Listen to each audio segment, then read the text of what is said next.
कधी विचार केला आहात का माणूस आणि बिर्याणीचं नातं नेमकं काय आहे? प्रेमाचं, पण थोडं कॉम्प्लेक्स आहे. ती दिसते भारी, सुगंधाने वेड लावते, प्लेटमध्ये येईपर्यंत आपण एकदा नाही तीनदा वाट पाहतो आणि एकदा का ती ताटात आली की डाईट, जिम, प्रोटीन शेक सारं काही विसरून जातो.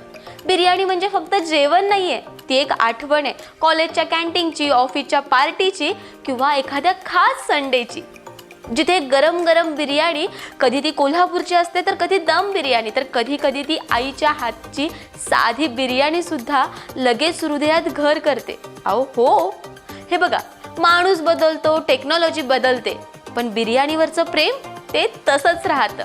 थोडं गरम, थोडं मसालेदार आणि कायमचं. सर्व खवयांना आणि बिर्याणी प्रेमींना तारा न्यूजकडून आजच्या जागतिक बिर्याणी दिनाच्या खूप साऱ्या स्वादिष्ट शुभेच्छा.